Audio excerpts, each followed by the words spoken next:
안녕하세요. 안철수입니다. 지난 시간에는 창업자가 개인적으로 어떤 노력을 해야 하는가 말씀을 드렸습니다.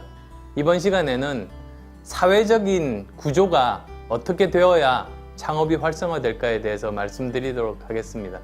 우리나라에서 창업이 활성화되지 않은 가장 중요한 문제는 한 번 실패한 사람에게 재도전 기회를 주지 않는 데 있습니다. 그런데 왜 우리나라가 이런 구조가 되었는가? 그걸 말씀드리려면 아마도 외국의 사례부터 먼저 말씀드리고 비교를 해보면 이해가 쉬우실 겁니다. 실리콘밸리 사례를 한번 들어보도록 하죠. 실리콘밸리에서 창업을 할 때 투자를 받아서 창업합니다. 그래서 이제 기업이 경영이 시작이 됩니다. 그러다 이제 이 기업이 제대로 안 되겠다는 걸 창업자나 경영자가 가장 먼저 감지를 하고 주주총회를 소집합니다. 거기서 솔직하게 이야기합니다. 이대로 가면 망할 수밖에 없다. 그런데 지금 정리를 하게 되면 그나마 자산들 매각해서 투자한 돈 일부라도 돌려받을 수 있다. 그렇게 주주들을 설득하는 겁니다. 그렇게 해서 기업이 정리가 되면 주식회사는 유한회사이기 때문에 자기가 투자한 돈만큼만 책임을 집니다. 창업자나 이 경영자는 그 정도만 책임을 지고 다시 새로운 아이디어와 구상으로 기업을 이제 시작을 할 수가 있게 되는 겁니다. 그래서 한두 번 실패해도 그 다음번에 10배, 100배로 성공하게 되면서 그전 실패를 갚고도 남는 만큼 사회적으로 부가가치를 만들 수 있습니다. 그게 바로 개인의 실패를 사회적인 자산으로 만드는 그런 실리콘밸리의 시스템이 되는 겁니다. 우리나라가 그렇지가 않습니다. 왜냐? 처음 기업가가 이제 창업을 하려고 투자 자금을 모으려고 합니다. 그런데 그게 굉장히 힘듭니다. 투자를 잘 하려고 하지 않습니다. 답답한 이런 창업자는 은행에 또는 금융권에 자금을 대출을 받아서라도 창업을 하겠다고 생각합니다. 그런데 돈을 빌린다는 건 담보가 필요합니다. 아무런 재산이 없는 상황에서는 결국은 개인 신용보증을 설 수밖에 없게 됩니다. 그게 바로 대표이사 연대보증제인 겁니다. 그래서 만약에 이 회사가 빚을 갚을 수 없을 때 나 개인이라도 그 빚 모두 다 갚아주겠다고 약속을 한 다음에 돈을 빌리게 되는 겁니다. 그렇게 된 상태에서 회사 경영이 시작됩니다. 그런데 회사가 점점 어려워집니다. 그때 어떻게 되는가? 회사를 정리하는 순간 회사의 빚은 100% 다 개인의 빚이 돼버립니다. 연대보증을 섰기 때문입니다. 그래서 한번 그렇게 돼버리면 신용불량자가 되고 평생 그 빚은 갚지 못하는 상황이 되는 겁니다. 그래서 우리나라에서 한 번 실패한 사람이 재도전 기회를 못 갖게 되는 이유입니다. 그러면 궁금하지 않으십니까? 왜 실리콘밸리는 투자를 받는데 우리나라에서는 투자 받기가 이토록 힘든가? 그 이유는 투자자들의 심리를 생각해 보시면 됩니다. 투자자는 어떤 기업에 투자할 때 몇 년 지난 후에 이 자금을 회수할 수 있어야 되는 겁니다. 그런데 선진국 같은 경우에 투자자들이 자금 회수하는 방법이 두 가지가 있습니다. 하나는 기업이 매각되는 겁니다. 그럴 때 거의 한 80% 정도가 그런 경우입니다. 그리고 나머지 20% 정도가 주식시장에 상장이 되는 경우입니다. 우리나라는 어떠냐?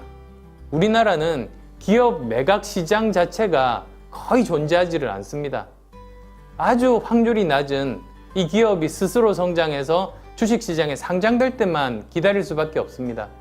투자자 입장에서는 정말로 확률이 낮기 때문에 선뜻 그렇게 뛰어들 사람이 굉장히 부족한 겁니다. 그러면 이 시점에서 또 드는 의문은 이런 것 아니겠습니까? 왜 우리나라는 기업 매각 시장이, 인수합병 시장이 존재하지 않는가? 많은 이유가 있습니다만 결국 가장 중요한 이유 중에 하나가 대기업의 불공정 거래 관행입니다. 실리콘밸리에서 인스타그램이라는 회사 잘 아실 겁니다. 그 회사 직원 20명 정도밖에 되지 않았을 때 페이스북이 1조 원을 들여서 그 회사를 샀습니다. 우리나라는 어떠냐? 그렇게 사지 않습니다. 오히려 핵심 인력을 연봉 2배, 3배 줄게 라고 제안해서 핵심 인력을 빼가 버립니다. 또는 독점 계약을 맺고 아주 박하게 비용을 지불을 하면서 이용만 합니다. 그렇게 돼서 결국은 이 인수합병 시장이 없어지는 겁니다. 이렇듯 처음 시작한 벤처기업과 대기업이 독점 계약을 맺어서 첫 해에는 어느 정도 대가를 지불하다가도 그 다음에부터는 바로 인건비 정도만 지불을 하게 되는 이런 형태를 동물원 구조라고 제가 지금 이야기를 하고 있습니다. 이 동물원 구조가 왜 문제인가? 그 이유는 원래 벤처기업이라는 것은 자기 아이디어로 큰 부가가치를 창출하는 제품들, 서비스들을 만드는 겁니다. 그래서 폭발적으로 성장하는 겁니다. 그런데 대기업이 여기에 독점 계약을 맺고 부가가치 전혀 인정하지 않고 원가에 해당되는 인건비 정도만 쳐서 주게 되니 이 기업이 제대로 발전할 수 있겠습니까? 이용만 당하다가 결국은 말라 죽게 됩니다.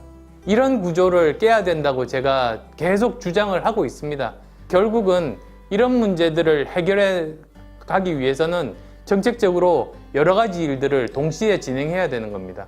우선은 가장 기본적으로는 대기업과 중소기업 간의 불공정 거래 관행을 없애야 됩니다. 그리고 또 두 번째로는 기업의 그 인수 합병 시장을 제대로 된 규모로 성장을 시켜야 됩니다. 그리고 대표이사 연대보증제의 여러 가지 폐해에 대해서 이것을 보완할 수 있는 방법 내지는 폐지까지도 사실은 검토해야 되는 겁니다. 이런 부분들에 대한 정책들이 이제는 필요합니다. 그리고 그런 정책들이 있어야 이제 우리도 서서히 한 번 실패한 사람이 기업가가 만약에 도덕적으로 아무런 문제가 없으면 다시 재도전할 수 있는 기회를 주게 되고, 그렇게 되면 그 사람의 개인적인 실패 경험이 사회적인 자산으로 활용이 될 수 있는 길이 되는 것입니다.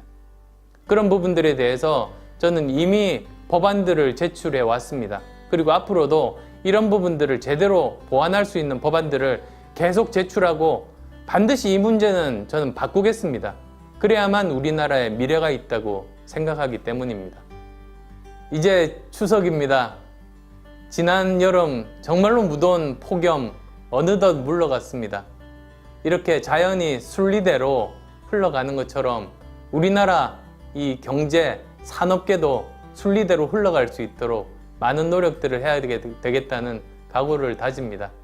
아주 긴 연휴 기간입니다. 이럴 때 그동안 잘 못 봤던 이제 가족들, 친척분들 함께 화목하고 따뜻한 그런 연휴 되시기를 바랍니다. 고맙습니다.